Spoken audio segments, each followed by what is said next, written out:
Hello guys, welcome to another video of Bharatiya Nagrik Suraksha Sanhita. So till now we have covered a lot of important videos and a lot of important statutes we have covered, and currently we are covering Bharatiya Nagrik Suraksha Sanhita. And those who don't know what this Bharatiya Nagrik Suraksha Sanhita is, this is the new version of CRPC. ठीक है, तो अभी तक हम लोगों ने काफी चीजें कवर कर ली and today we will be covering topic that is the cases instituted warrant cases in the court of magistrate.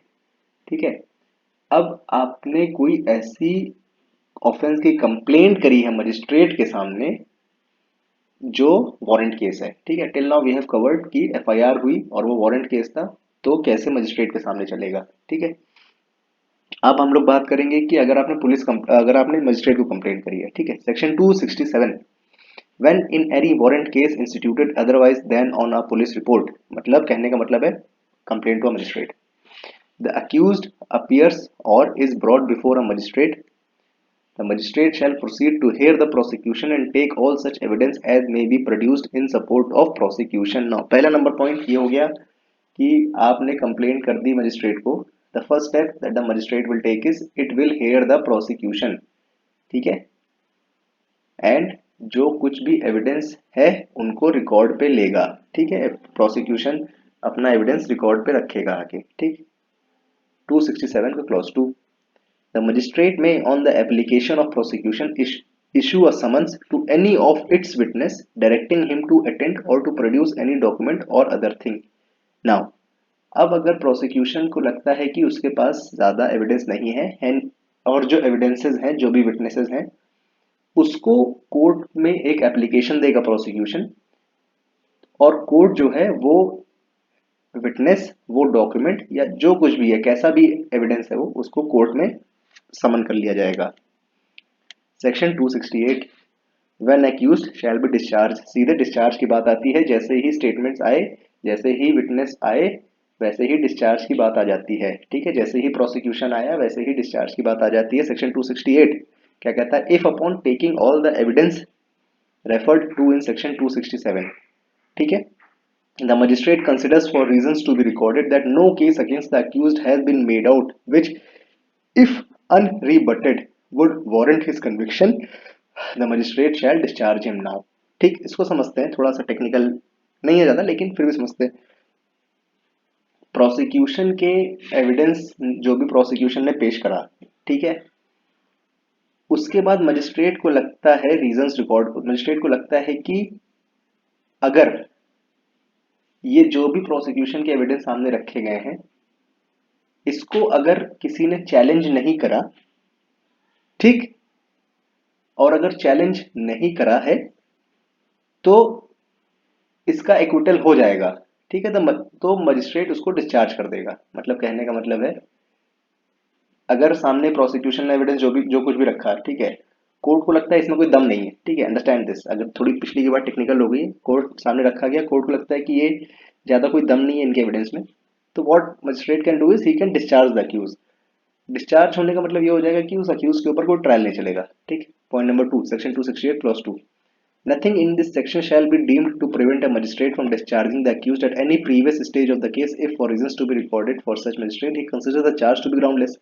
ठीक है, अब मजिस्ट्रेट के सामने जरूरी नहीं है कि सारे एविडेंस देखने के बाद ही उसको डिस्चार्ज करे. ठीक है, यहाँ पे पॉइंट कैच है. यहाँ पे मजिस्ट्रेट के पास पावर है कि उसको पहले ही डिस्चार्ज कर दे. ठीक है, magistrate has got this power. ठीक, नाउ यहाँ पे मेरा ये कहना है कि जब आप कंप्लेंट करने गए, मजिस्ट्रेट ने कहा अरे यार ये तो कोई फ्रिवलेस कंप्लेंट है, तो उसी दिन उसी समय अक्यूज को डिस्चार्ज कर दिया जाएगा. He will not even entertain that complaint. ठीक है, section 269 procedure where accused is not discharge. इसमें भी वही सब चीजें हैं जो हम लोग ने पुलिस रिपोर्ट एफआईआर की रिपोर्ट में पढ़ी थी. ठीक है, पर देखते हैं. If when such evidence has been taken or at any previous stage of the case the magistrate is of opinion that there is a ground for presuming that the accused has committed an offence triable under this chapter which such magistrate is competent to try and which in his opinion can be adequately punished by him, he shall frame in writing a charge against the accused. Very important point यहाँ पे ये हो जाता है कि जैसे ही उसको पता चला कि सारे एविडेंस लिए गए, ठीक है, पुलिस को लगता, मजिस्ट्रेट साहब को लगता है कि इनके ऊपर ऑफेंस बन सकता है एक कुछ भी उसको लगता है कि हाँ ऑफेंस बनने के चांसेस हैं, तो यहाँ पे राइटिंग में चार्जेस फ्रेम करे जाएंगे उसके ऊपर, अक्यूज के ऊपर। ठीक है, अक्यूज को फिर समझाया जाएगा आपके ऊपर ये चार्जेस फ्रेम हुए। ठीक है, अक्यूज से फिर वही पूछा जाएगा डू यू प्लीड गिल्टी और नॉट, डू यू प्लीड और यू डोंट प्लीड गिल्टी। अगर वो कहता है आई डोंट प्लीड गिल्टी तो उसके ऊपर पूरा ट्रायल चलेगा। If he pleads guilty, then the court के ऊपर ये डिस्क्रिशन है कोर्ट का कि वो चाहे तो उसको वहां पे कन्विक्ट कर दे, but this is not mandatory. I am repeating my self the accused says कि he pleads guilty, then the magistrate is of the discretion कि उसको वहीं पे वो सजा सुना सकता है या उसके ऊपर ट्रायल कंडक्ट कर सकता है। ठीक, ये दो पॉइंट यहाँ पे हैं। Clause 4, if the accused refuses to plead guilty, now यहाँ पे पॉइंट ये आ गया, अगर अक्यूज ने प्लीड गिल्टी प्लीड करने से रिफ्यूज कर दिया और वो कहता मेरे ऊपर ट्रायल चले, he shall be required to state at the commencement of next hearing of the case, or if the magistrate for reasons to be recorded in writing so thinks fit, forthwith whether he wishes to cross examine any, and if so which of the witness of prosecution should evidence has whose evidence has been taken। अब वो कहता है कि जैसे ही उसने कहा कि I don't plead guilty, उसके बाद ये क्रॉस एग्जामिनेशन, री एग्जामिनेशन और ये सब चीजें चालू हो जाएंगी। ठीक है, if he says he does so wish the witnesses named by him shall be recalled. ठीक है, अब वो कहता है कि अगर वो कहता है कि I don't plead guilty, then he is allowed to bring forth his evidence. ठीक है, विटनेसेस को कहा जाता है। ठीक है, फिर उसके विटनेसेस को एग्जामिनेशन होता है। ठीक है, ऐसे ही जितने भी विटनेस वो बुलाएगा उसका वो एग्जामिनेशन होगा, क्रॉस एग्जामिनेशन, री एग्जामिनेशन, ऐसे चलता रहेगा। ठीक है, अब the evidence of the remaining witness for the prosecution, मैं 6 पॉइंट पढ़ रहा हूँ। the evidence of the remaining witness for the prosecution shall be taken and after re-examination and cross examination they shall also be discharged। यहाँ पे discharge कौन हो रहा है? यहाँ पे डिस्चार्ज विटनेस हो रहे हैं। ठीक, clause 7,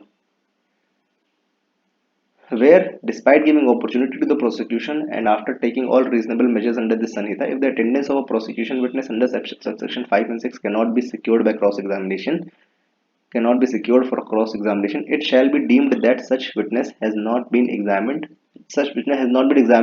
or not being available, and the magistrate shall close the prosecution evidence for reasons to be recorded in writing and proceed with the case on the basis of materials on record। very important point, अगर आप किसी के witness, prosecution witness हो, you have been summoned, आप नहीं जाते हो, तो कोई पनिशमेंट आपके ऊपर नहीं है, वहां पे बस वो आपका क्रॉस एग्जामिनेशन नहीं होगा, बस सिंपल सी बात है। ठीक है, आगे जो विटनेसेस उनका होने लगेगा।